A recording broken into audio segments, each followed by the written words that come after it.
Irmãos, bom dia. Estamos iniciando a nossa quinta aula de Escola Bíblica Dominical.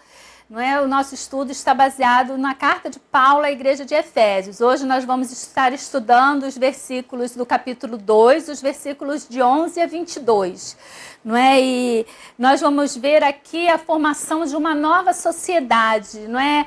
Deus formando uma nova sociedade. Por que a gente diz que é uma nova sociedade? Na aula passada, nós pudemos ver ali nos capítulos de 1 a 10 que o Filho do Homem, não é, ele é tratado como um ser alienado de Deus. Não é? Então, Paulo vai dizer ali que todos nós, não é, estávamos mortos, né? No versículo 1 do capítulo 2, ele já começa dizendo: estando vós mortos, não é, nos vossos delitos e pecados, nos quais andastes outrora, segundo o curso deste mundo, segundo o príncipe da potestade do ar, do espírito que agora atua nos filhos da desobediência.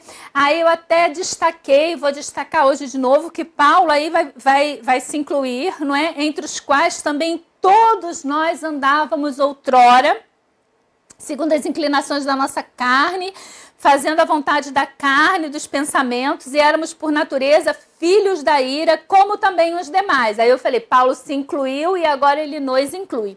Não é? Então, a gente vê aqui que Paulo enfatiza esse ponto, que todos nós, não é, estávamos alienados, não é? Éramos pessoas separadas de Deus, porque nós estávamos mortos em nossos delitos e pecados, não é? E por natureza éramos filhos da ira. Agora, nos versículos de 11 a 22, Paulo vai dizer que os gentios, não é? Paulo vai retratar como estando alienados uns dos outros, porque judeus e gentios não se comunicavam, não havia, não é, ali comunhão, não havia nenhum tipo de ligação, não é, entre sociedades judaica e gentia. Não é? Os judeus, eles tinham problema com os gentios, não é? Porque a questão toda partia ali do judeu, porque o judeu ele se via como pessoa, como povo separado, como povo santo. Então ele entendia essa separação que Deus havia feito, só que em determinado momento ele passou a usar isso como um preconceito para se relacionar com os outros. Eu vou ler um texto aqui de William Barclay e os irmãos vão entender a forma como a sociedade judaica via e entendia os gentios. O texto fala o seguinte: o judeu tinha desprezo imenso pelo gentio. Os gentios, diziam os judeus, foram criados por Deus para serem combustível para o fogo do inferno. Deus, diziam eles, ama somente a Israel, dentre todas as nações que fez. Não era nem sequer lícito prestar ajuda a uma mãe gentia na sua necessidade mais urgente, porque isso seria apenas trazer outro gentio para o mundo. Então, uma mulher grávida que estivesse ali na hora de dar à luz e ela precisasse de auxílio, de ajuda, o judeu não dava, porque seria um erro trazer mais um gentio para o mundo. Até a vinda de Cristo, os gentios eram um objeto de desprezo para os judeus. A barreira entre eles era total. Se um rapaz judeu se casasse com uma moça gentia ou uma moça judia se casasse com um rapaz gentio, era realizado o enterro simbólico da moça ou do rapaz judeu.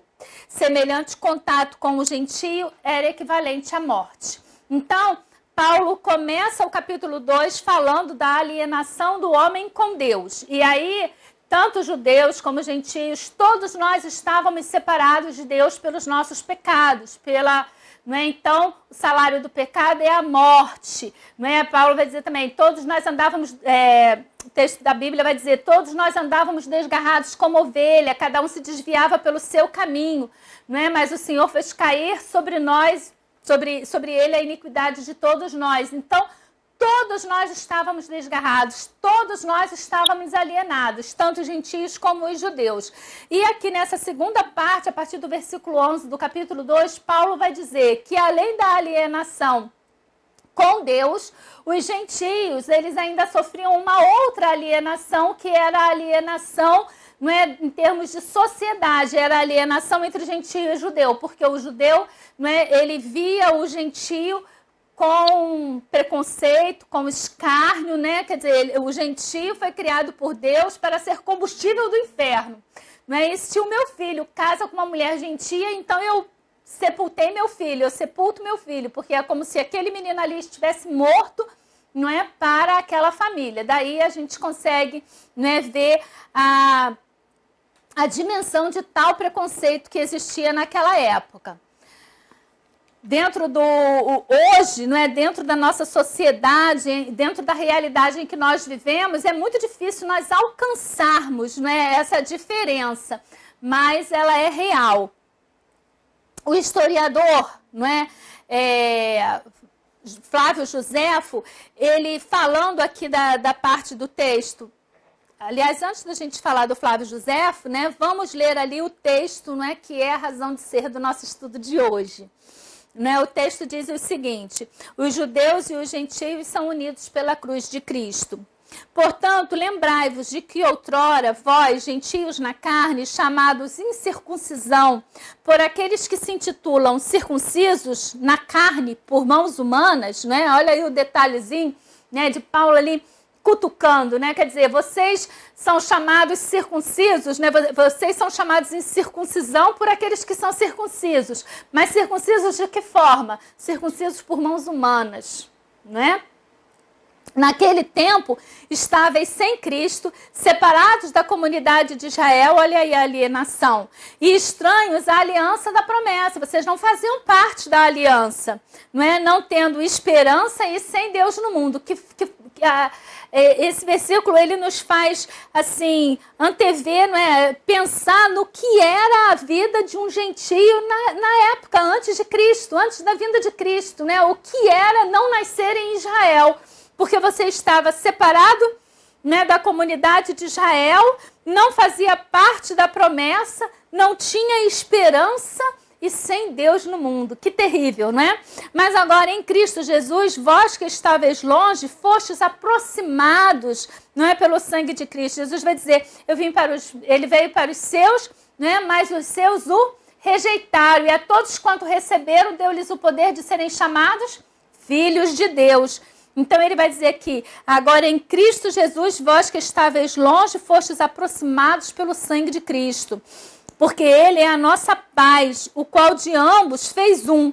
E tendo derribado a parede da separação que estava no meio, a inimizade, aboliu na sua carne a lei dos mandamentos, na forma das ordenanças, para que dos dois criassem em si mesmo um novo homem e fazendo a paz. É por isso que nós dizemos que esse texto aqui é a nova sociedade formada por Cristo, né? Porque ele está dizendo que Jesus, não é? Mas agora em Cristo Jesus, versículo 13 de novo, vós que antes estáveis longe, vocês que estavam alienados, foram aproximados pelo sangue de Cristo. Então agora judeus e gentios foram aproximados pelo sangue de Cristo, porque Cristo é a nossa paz, o qual de ambos, de gentio e judeus, ele fez um.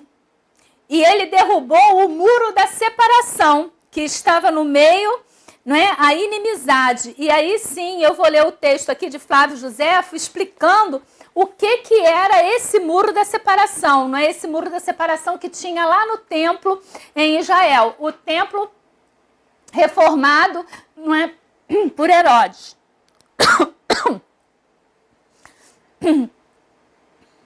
Não é Covid não, eu só engasguei. O famoso historiador judaico Joséfo descreve esta barreira nas suas duas obras. Em Antiguidade, não é, uma obra de Flávio Joséfo, ele escreve que o templo era cercado por uma parede de pedra para formar uma divisão com uma inscrição que proibia qualquer estrangeiro entrar naquele recinto sob pena de morte. Em Guerra dos Judeus, Flávio Joséfo é um pouco mais explícito, porque ele vai dizer que havia uma divisão feita de pedra inteiramente ao redor, cuja altura era de 3 côvados, sua construção era muito elegante, sobre ela havia pilares a distâncias iguais, declarando a lei da pureza. Alguns com letras gregas, outros com letras romanas, alertando que nenhum estrangeiro entrasse naquele santuário. Durante os últimos 100 anos, 2 das notificações gregas foram descobertas. Uma em 1871 e outra em 1935. A primeira mostra no Museu de Istambul é uma tábua de calcário branco com a largura de quase 1 metro. Seu texto é precisamente o seguinte: nenhum estrangeiro poderá passar além da barreira do recinto ao redor do templo. Quem for achado assim fazendo terá que culpar a si mesmo pela sua morte que se seguirá. Paulo conhecia bem o fato por experiência própria. Cerca de 3 anos antes, dele escrever a carta aos Efésios, ele mesmo quase foi linchado por uma turba judaica furiosa que pensou ter ele levado um gentio consigo para dentro do templo. E é interessante que este era um efésio, com o nome de Trófimo. Esta, pois, é a situação histórico, social e cultural de Efésios 2. Embora todos os seres humanos estivessem alienados de Deus por causa do pecado, os gentios, eles estavam também alienados do povo de Deus. E pior, até mesmo do que esta dupla alienação, da qual a parede do templo é um símbolo, esse trecho aqui que eu li, escrito por Flávio Joséfo, retratando ali o muro. Então, ele está dizendo que aqui, essa parede do templo era um símbolo da inimizade e da hostilidade ativa em que ela irrompia continuamente, entre a inimizade entre os judeus e gentios. A inimizade entre o homem e Deus e a inimizade entre os gentios e os judeus. O grande tema de Efésios 2 é que Jesus Cristo destruiu as 2 inimizades. Ambas estão mencionadas na segunda metade do capítulo que nós vamos estar estudando hoje. Eu não sei se os irmãos entenderam bem a parte aqui, porque eu acabei fazendo muita leitura, mas o que Paulo está dizendo aqui é que, na primeira parte do capítulo, ele diz que havia uma alienação, uma separação do homem de Deus, porque todos nós estávamos mortos em nossos delitos e pecados, éramos chamados filhos da ira, E Paulo ali, ele se coloca, primeiro ele está falando para os gentios, Depois ele se coloca, depois ele diz aos outros também, Então, como também aos demais, no versículo 3. Éramos, por natureza, filhos da ira, como também os demais. Então, ele também nos coloca, todos nós, Se bem que nós estávamos desde o início, porque somos gentios, Dentro desse contexto aqui, seríamos gentios. Agora, Paulo vai começar a falar que os gentios, além de estarem alienados de Deus, também estavam alienados do povo de Deus. Eles não faziam parte da aliança, não era o povo da promessa. E aí ele começa a relacionar, no texto aqui que eu li, falando que pior do que a dupla alienação que os gentios viviam, a alienação de Deus e a alienação do povo de Deus, era a inimizade e a hostilidade ativa em que ela irrompia continuamente. Então, pior do que estar alienado de Deus, pior do que não fazer parte do povo de Deus, era a inimizade do povo de Deus com relação aos gentios. E aí o texto vai dizer que em Cristo nós formamos uma nova sociedade, onde não há separação entre os judeus e gentios. Mas você já parou para pensar no tipo de inimizade, no tipo de separação que muitas das vezes, como crentes, como servos do Senhor, nós fazemos? Você já parou para pensar que a gente fala, as pessoas que são do mundo, como se nós fôssemos seres extraterrestres, porque se você não é do mundo, então você é um extraterrestre, não sei o que você está fazendo aqui. Nós falamos também assim, os pecadores, como se nós não fôssemos pecadores. Do momento que aceitou a Cristo, você nunca mais pecou? Então, são às vezes, expressões que nós comumente usamos no nosso meio e que detonam o nosso preconceito, a nossa separação com relação às outras pessoas. Então, elas sofrem por estarem alienadas de Deus, porque se elas não aceitaram a Cristo como seu único e suficiente Salvador, elas de fato estão separadas, elas ainda estão no mundo, elas são filhos da ira, estão ali voltados para os seus próprios desejos carnais, mas pior do que isso, é a separação que nós fazemos. Ah, não, eu não ando com essa gente. Que gente? Todos nós somos filhos de Deus. Cristo morreu por todos nós. Cristo morreu por você, Cristo morreu por aquela pessoa que está ali largada, bêbada, ébria, embaixo do viaduto. Ele morreu por todos. Em Cristo não há distinção de cor, não há raça, não há posição econômica, não há não há diferença. Em Cristo todos somos um e Ele morreu por todos. E o sacrifício foi o mesmo. Ele não fez mais sacrifício por mim, por você, do que fez por aquela pessoa que está ali perdida. E muitas das vezes, ao invés de nós levarmos o amor de Cristo a essas pessoas, o nosso comportamento é como o dos judeus com relação aos gentios, de inimizade. É preconceito com relação às pessoas homossexuais. Não estou dizendo que a gente tem que concordar, aceitar, mas o nosso comportamento é de inimizade.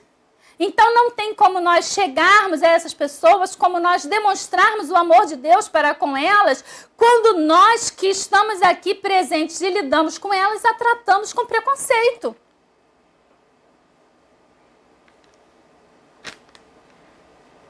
Não é? Se você sabe que uma pessoa está envolvida em determinadas coisas, você separa o seu filho. Eu não quero que você ande com ele. Não quero, sabe? Tudo bem que muitas das vezes realmente nós temos medo e a nossa primeira atitude é querer separar os nossos. Mas é a forma como falamos, é a forma como agimos. Ao invés de estarmos orando pelas pessoas, nós estamos tratando ela com preconceito. E isso é o que está sendo retratado aqui. Paulo aqui na carta está falando para o relacionamento entre os judeus e gentios, mas isso vale hoje para nós, não é? Entre aqueles que já fomos alcançados, não é? Pela graça e tivemos o privilégio de receber a Cristo como nosso único e suficiente Salvador, e aquelas pessoas que ainda não tiveram a oportunidade de ouvir que só Jesus Cristo salva, que ainda não tiveram as suas vidas lavadas pelo sangue do Cordeiro. Nós muitas das vezes as tratamos com a mesma distinção. Então elas estão alienadas de Deus e alienadas do povo de Deus. Mas vamos adiante.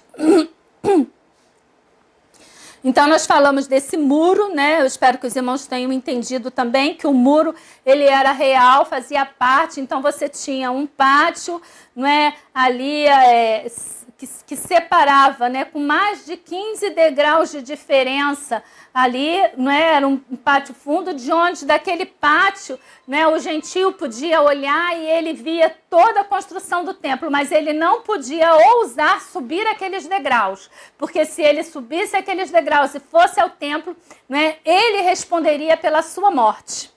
Né? Ele seria o próprio responsável pela morte que o acarretaria, porque ele poderia ser morto por aquela turba de judeus que estavam ali.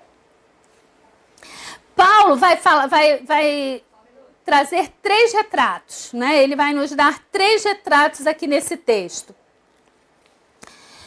Primeiro, ele vai nos trazer o retrato de uma humanidade alienada.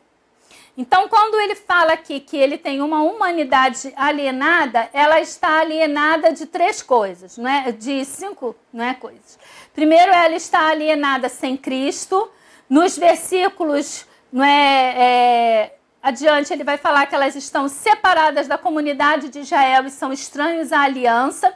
E ele vai dizer que eles estão sem esperança e sem Deus. Vamos ler o texto? Os versículos 11 e 12, refere-se particularmente ao mundo gentio ou pagão antes de Cristo.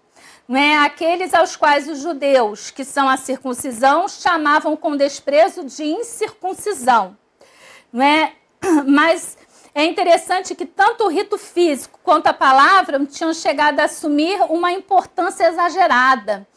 Os judeus, eles davam muita importância à questão deles serem circuncisos, deles pertencerem ali ao ser descendentes de Abraão.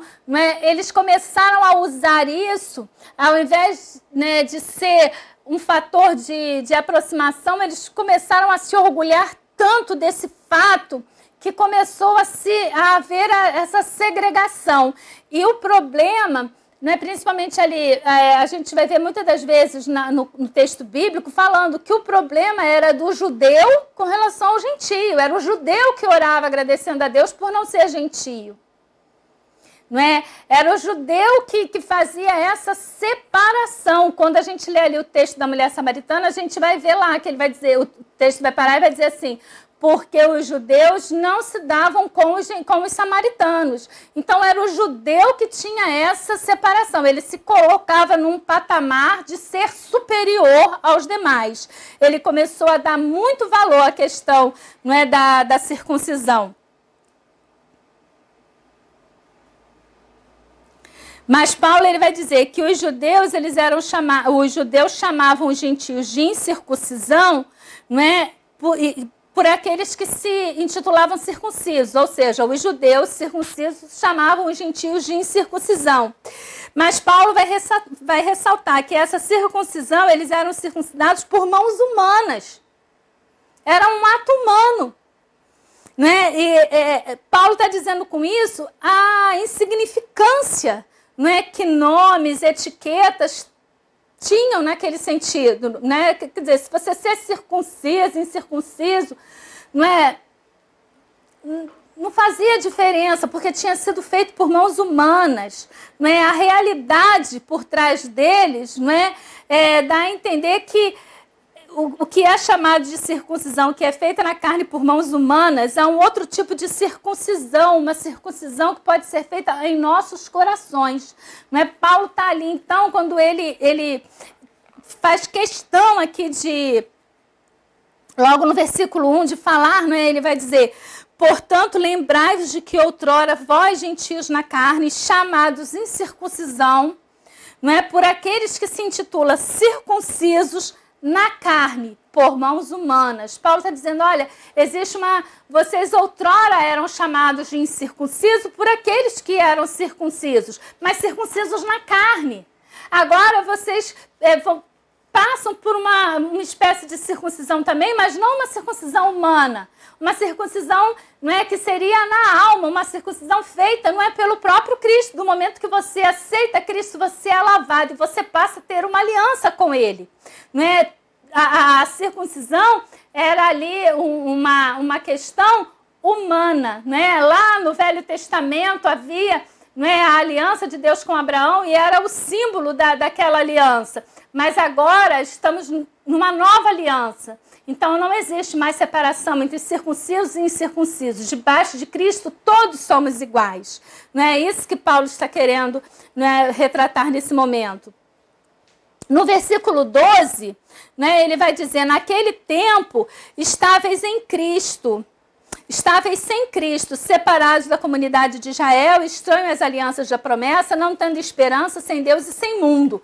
Então aqui está mostrando esse retrato da sociedade alienada, Eu disse, a sociedade, ela estava, o primeiro retrato da sociedade, da humanidade alienada, é que ela não tinha Cristo, ela era separada, porque ela não tinha Cristo, ela estava separada da comunidade de Israel e dos estranhos. Nós limos aqui, olha, naquele tempo estáveis sem Cristo. Então, ela era um retrato de uma humanidade alienada, porque ela estava sem Cristo, ela era separada da comunidade de Israel, ela era separada, e eles eram estranhos à aliança. da promessa e eles não tinham esperança, eles não tinham Deus no mundo. Então aqui Paulo está retratando, não é, essa humanidade, não é, alienada. O segundo retrato, né, é que de Cristo, que ele faz a paz, não é? Cristo faz a paz. Esse é o segundo retrato, não é, que Paulo vai tratar. E o terceiro retrato é da nova sociedade com Deus. Mas ainda nesse versículo 12, eu queria falar o seguinte, não é? Que Paulo deixa claro que a questão das ofensas trocadas entre os judeus e gentios passa para a realidade séria da alienação gentia. Em Romanos, ele relacionou os privilégios judaicos, mas aqui ele apresenta as incapacitações gentias. Não é? Primeiro, eles estavam sem Cristo, nós já batemos bastante nisso, não é? Esse versículo 12 traz todos esses retratos, né, da sociedade alienada, é um versículo bom para a gente, não é, grifar, não é, e ter ele em destaque.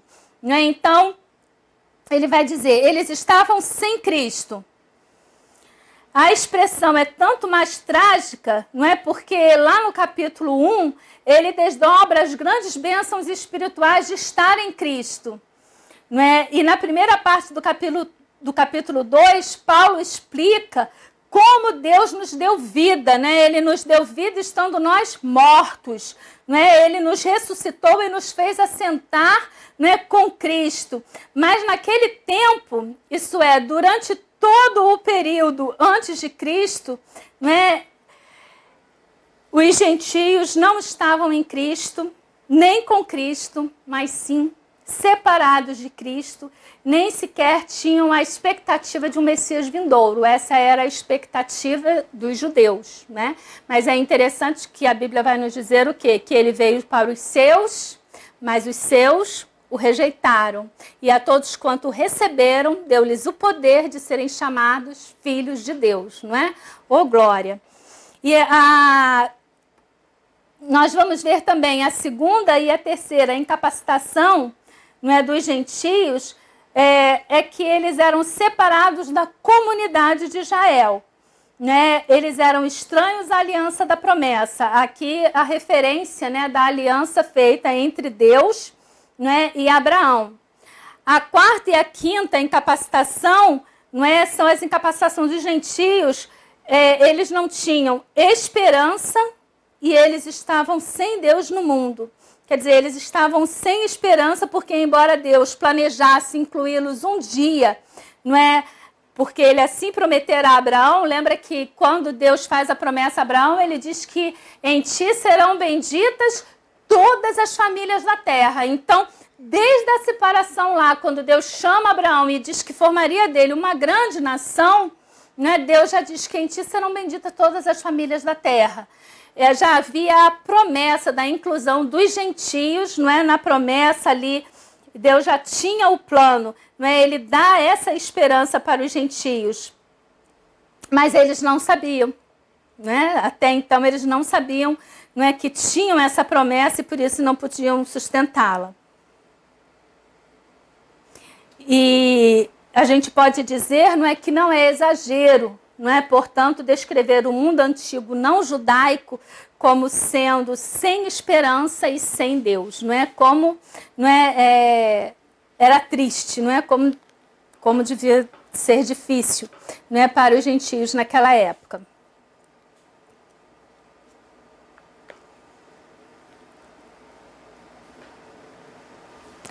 Hoje, nós ainda vemos o homem construindo vários muros, né, de separação. Né, nós tínhamos ali o muro em Berlim, né, que separava a Alemanha, né, oriental da Alemanha ocidental. Nós vemos ali a separação da Coreia.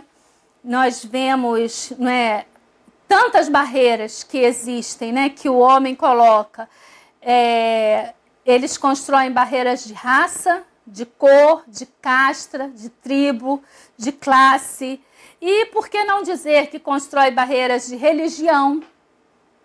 Né? Nós construímos barreiras de religião. Nós somos tendenciosos, nós somos, não é, críticos, não é? É uma característica da comunidade. É uma característica da comunidade sem Cristo. Mas muitas das vezes nós trazemos essas características para dentro do meio, não é, das nossas igrejas. Agora o apóstolo Paulo diz, portanto, lembrai-vos, não é? Tem coisa que a Escritura nos manda esquecer, não é? Ele manda nós esquecermos injúrias, não é? Que outras pessoas cometem contra nós, mas há coisas em particular que a Escritura diz, lembrai-vos, nós somos ordenados a nos lembrar e a nunca nos esquecermos. E é interessante que nós que fazemos parte desse grupo, que não somos descendentes dos judeus, mais do que nunca nós deveríamos lembrar e olhar com compaixão para as pessoas que ainda não têm Cristo e não discriminá-las, não é? Porque nós passávamos pelo preconceito, não é? E então ele está dizendo aqui, olha, se lembrem, não é? Olhem com amor, olhem com carinho, lembra do que vocês passaram, não é? E é muito interessante que essa segunda parte aqui do capítulo 2, Paulo não se inclui. Né? Ele vai usar sempre ali, não é? Vocês se lembrem, não é? Ele não se inclui, né? Dentro daquilo que ele está colocando para aquelas pessoas. E o versículo 13, não é? Ele também tem aquele maisinho, né? Aquele mais, né? Mas, porém, todavia, contudo, né? Que lá no versículo 4 do capítulo 2, ele vai descrever o homem, não é? Ele vai dizer, ele vos deu vida estando vós mortos nos seus delitos e pecados, né? Nos quais andastes outrora, segundo o curso deste mundo, segundo o príncipe da potestade do ar, do espírito que agora atua nos filhos da desobediência, entre os quais também todos nós andamos outrora, segundo as inclinações da carne, fazendo a vontade da carne e dos pensamentos, e éramos por natureza filhos da ira, como também os demais. Mas Deus, sendo rico em misericórdia, né? Portanto, né? Mas, porém, todavia, não é que ele pode, todavia Deus sendo rico, né? Contudo Deus sendo rico. E aqui no versículo 13, ele também tem, não é, o mais, né? Porque ele vem tratando aqui, portanto, lembrai-vos, não é? Se lembrem de que outrora vocês, gentios na carne, eram chamados de incircuncisão, não é? Por aqueles que se intitulam circuncisos na carne por mãos humanas. Naquele tempo vocês estavam sem Cristo, estavam separados da comunidade de Israel, estranhos às alianças da promessa, não tendo esperança e sem Deus no mundo. Mas agora em Cristo, contudo, agora em Cristo, né? Todavia, agora em Cristo, vós que antes estáveis longe, fostes aproximados pelo sangue de Cristo. Não é? Ele fala, né, das nossas dificuldades, mas ele traz ali, contudo, Deus, não é? Amor, ele prova a sua misericórdia, e aqui ele vai falar, não é? Mas agora Cristo, não é? Do qual vocês estavam longe, agora vocês foram aproximados pelo sangue de Cristo.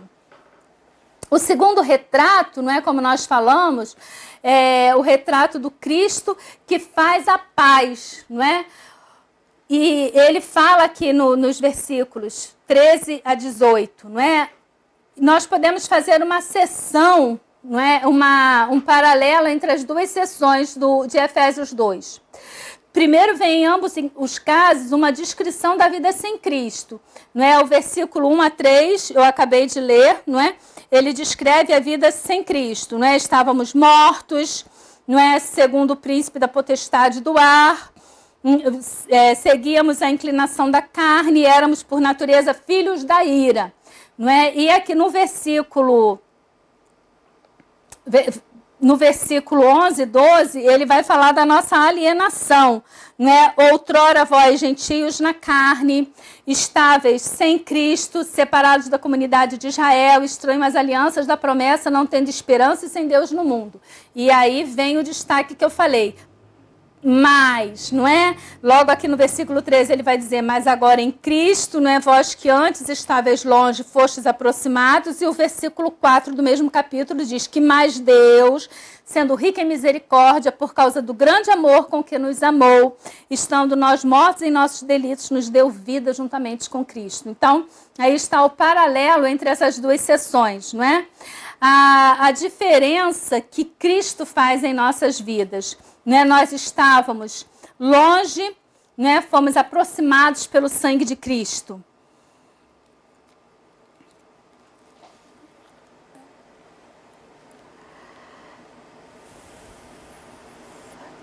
A terceira, né? O terceiro retrato que nós vamos ver aqui é o retrato da nova sociedade de Deus. Como é essa nova sociedade de Deus, né?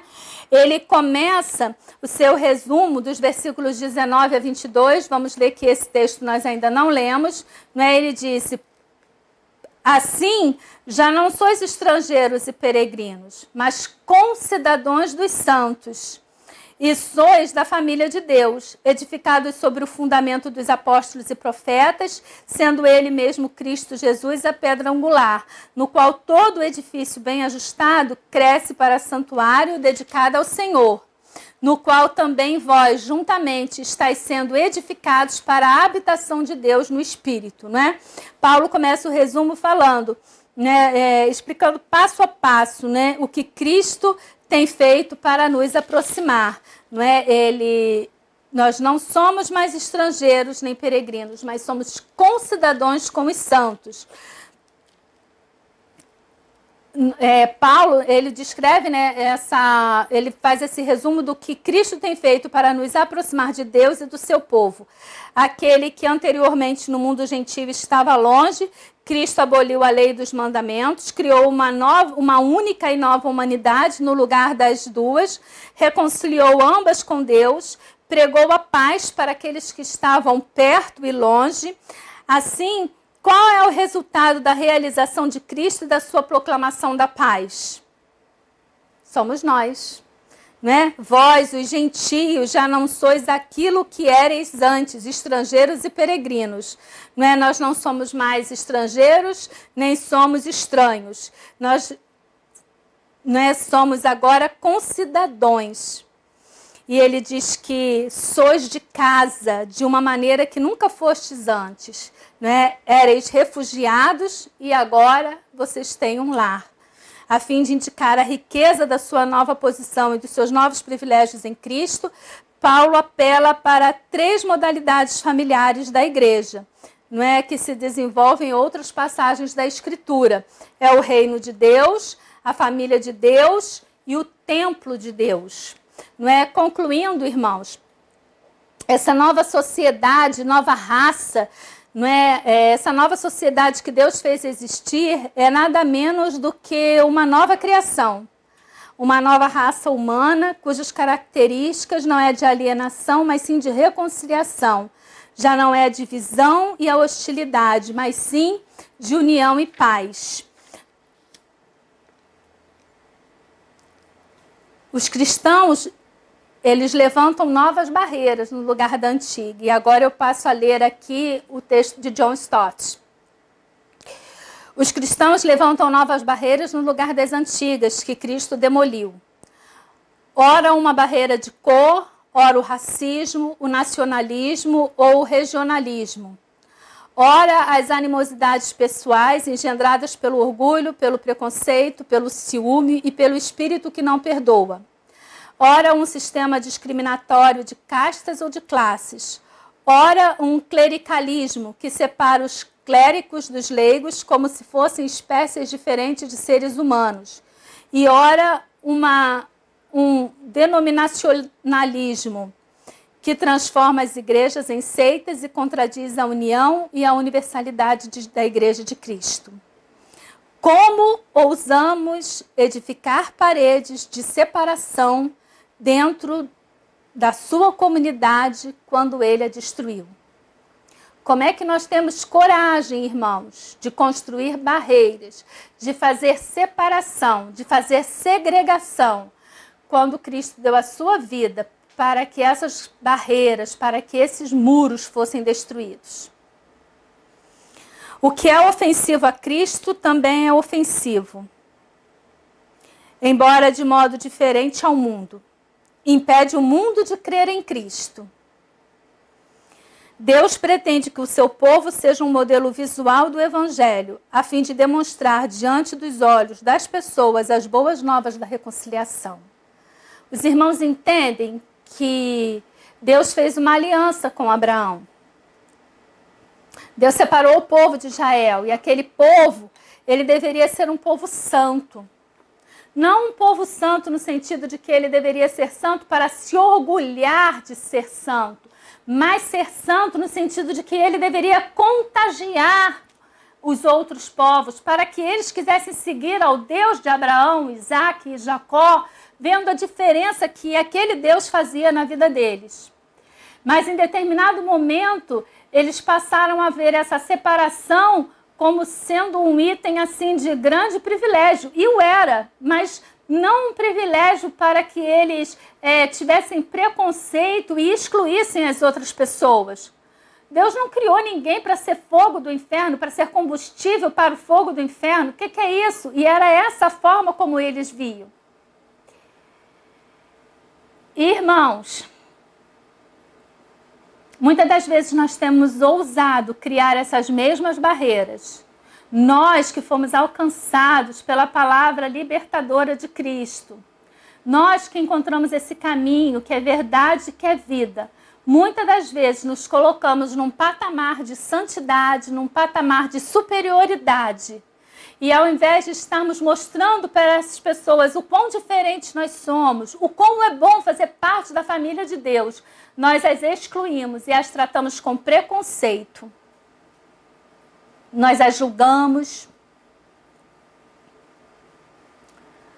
E aqui John Stott ele fala, não é? Como que nós ousamos edificar paredes de separação dentro da comunidade quando Cristo já as destruiu? Principalmente esse momento que estamos vivendo aqui no Brasil.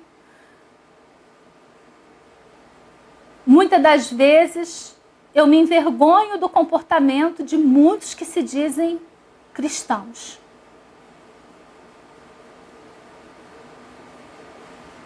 Estamos usando o nome de cristão, o nome de Cristo, para fazer segregação.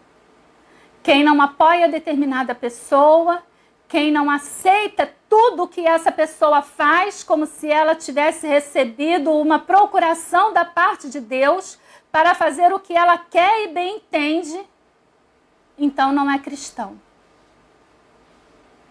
Muitas pessoas têm se afastado do nosso meio por causa desse comportamento hostil, arrogante com que nós temos nos comportados. Deus não deu procuração a ninguém para fazer o que quer e bem entende e não pagar. Nós precisamos examinar, separar aquilo que é bom. Nós não podemos, irmãos, erguer esses muros. Muitas pessoas têm se afastado por causa de posts que evangelhos colocam, de apoio que nós damos a determinadas coisas, que como podemos dar apoio a determinadas situações que vão contra aquilo que pregamos, que é o amor, a bondade, a paz. Nós precisamos estar atentos, irmãos, e separar aquilo que é ideologia política daquilo que é bíblico. Examinar as escrituras e observar aquilo que elas contêm.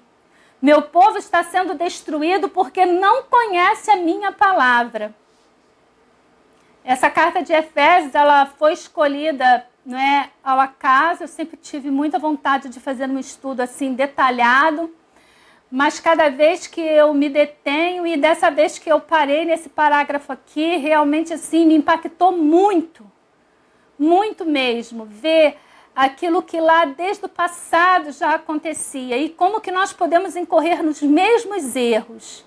Não é? Quando tem a palavra aqui de forma tão detalhada, que coisa linda que Paulo escreve, quantos detalhes, quanta riqueza ele nos passa, como podemos aprender. Não pense naquilo que a irmã Ana Cláudia está falando. Se eu te ofendi, não é o meu intuito, os irmãos me conhecem, sabem em quem eu votei, não é? Sabem qual é a minha questão partidária.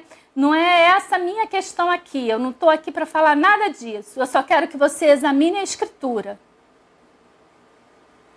E aí observe se você está fazendo algum tipo de separação, se você está construindo algum tipo de muro. Que o Senhor possa estar nos abençoando, que o Senhor possa estar nos edificando. E que essa palavra que estamos estudando, que ela frutifique em nossos corações. Que o Senhor abra as nossas mentes e os nossos corações. É por isso que eu sempre começo o sermão e o estudo pedindo a Deus que abra as nossas mentes e os nossos corações. Porque é Ele quem tem que falar. Eu gostaria de fazer menção ao culto de amanhã. Pela manhã estaremos fazendo a nossa homenagem às mães. Não deixem de estar assistindo. Amanhã às 10h30, o nosso culto matinal. E às 18h30 nós teremos o nosso culto normal. Nosso pastor estará nos trazendo a palavra. Então não deixe de assistir os dois cultos. Não deixe de estar participando. Não deixe de se inscrever no canal da igreja. Não deixe de deixar o seu like. Mesmo que hoje você esteja pensando, a irmã Ana Cláudia merecia um dislike. Mas se manifeste, dê a sua manifestação lá, porque o que importa é você manifestar ali e o nosso canal ele vai crescendo. Que o Senhor possa estar nos abençoando. Oremos. Amado Deus, eterno Pai, graças te damos. Senhor, o Senhor conhece o meu coração e sabe aquilo que vai nele. Eu te peço também por todos os irmãos, ó Deus, que estão assistindo nesse momento. Fala, Senhor, aos nossos corações. Não queremos que seja a opinião de A ou B, ó Deus, mas aquilo que a Tua palavra tem nos trazido. Então, revela ela aos nossos corações. Fala, Senhor. Fala e não te cales. Em nome de Jesus. Amém.